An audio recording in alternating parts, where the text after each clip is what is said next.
조선 왕조 500년 역사에서 왕으로 인정받지 못하고 쫓겨난 두 남자가 있습니다. 연산군과 광해군인데요. 우리는 보통 이렇게 알고 있죠. 연산은 미친 폭군이었고 광해는 억울한 개혁군주라고요. 그런데 정치적 업적이나 역사적 평가를 전부 걷어내고 오직 한 가지만 들여다본다면 어떨까요?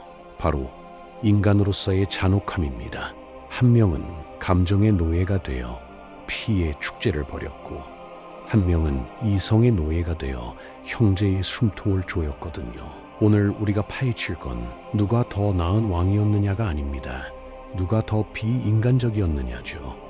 이 이야기를 지금부터 풀어보겠습니다.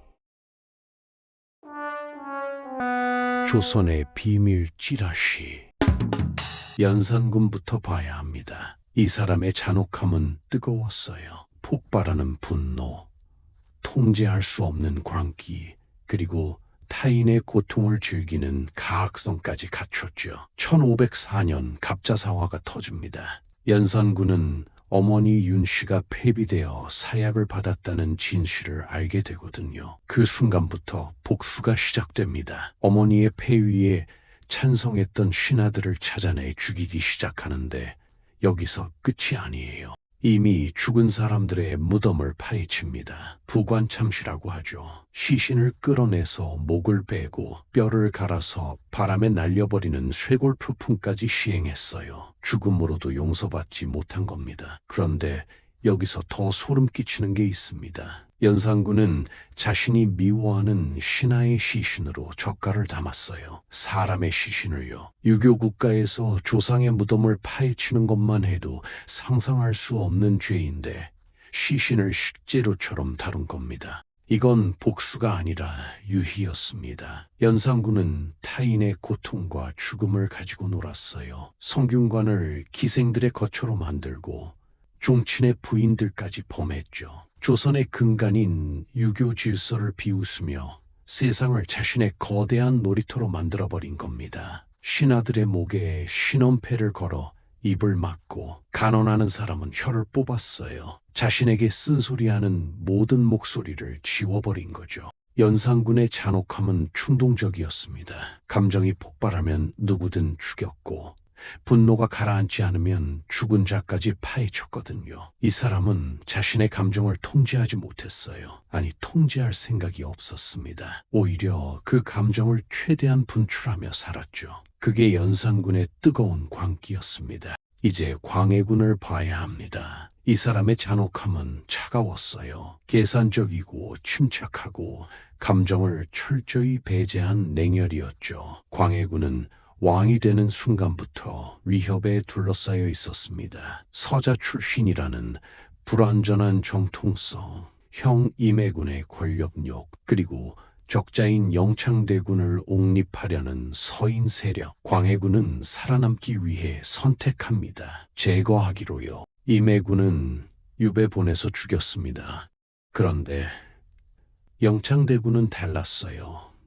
겨우 8살짜리 아이였거든요. 광해군은 이 아이를 강화도로 보냅니다. 그리고 증살이라는 방법을 선택하죠. 뜨거운 방에 가둬서 말려 죽이는 겁니다. 피 한 방울 묻히지 않는 깔끔한 처형이었어요. 상상해보세요. 8살 아이가 뜨거운 방 안에서 서서히 죽어가는 동안 광해군은 무엇을 하고 있었을까요? 아마도 평소처럼 진모를 봤을 겁니다. 동생의 비명소리 따위는 귓전에도 없이요. 이게 광해군의 소름 돋는 침착함이었습니다. 감정을 완전히 거세하고 오직 생존이라는 목표만 바라본 거죠.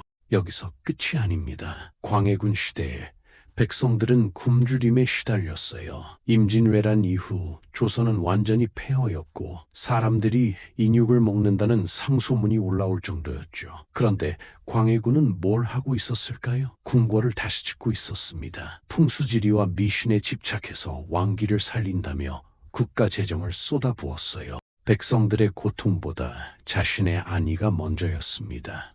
왕좌를 지키는 것, 자신을 위협하는 모든 요소를 제거하는 것, 그게 광해군의 최우선 과제였거든요. 동생이든 백성이든 모두 그 목표를 위한 변수일 뿐이었습니다. 감정이 끼어들 틈이 없었어요. 냉정하고 계산적이고 철저했죠. 광해군의 외교도 마찬가지였습니다. 명나라와 후금 사이에서 줄타기를 했어요. 명나라를 돕는 척하면서 강홍립 장군에게 비밀 지시를 내립니다. 상황을 보고 후금에 항복하라고요. 실리 외교였죠. 조선의 생존을 위한 선택이었다고 말할 수도 있습니다. 하지만 본질을 보면 이것도 자신의 왕좌를 지키기 위한 계산이었어요. 전쟁에 휘말려서 왕권이 흔들리는 걸 막으려 했던 거죠. 여기서 두 사람의 차이가 명확해집니다. 연산군은 감정에 지배당했고 광해군은 감정을 지배했어요. 연산군은 자신의 분노를 세상에 쏟아냈고 광해군은 자신의 생존을 위해 세상을 얼려버렸죠. 어느 쪽이 더 비인간적일까요? 두 사람이 쫓겨난 뒤의 모습도 대조적입니다. 연산군은 유배지에서 무너졌어요. 아내를 그리워하며 슬퍼했고 얼마 지나지 않아 죽었죠. 왕좌를 잃자 모든 게 무너진 겁니다. 감정으로 살았던 사람답게 감정으로 무너진 거예요. 광해군은 달랐습니다. 유배지에서도 끝까지 살아남았어요. 멸시와 조롱을 견디며 67세까지 생을 이어갔죠. 왕좌를 잃었어도 생존 본능은 남아 있었던 겁니다. 감정 따위는 중요하지 않았어요. 살아남는 것, 그게 전부였으니까요. 연산군은 짐승에 가까웠고 광해군은 기계에 가까웠습니다. 연산군은 본능과 감정에 충실했고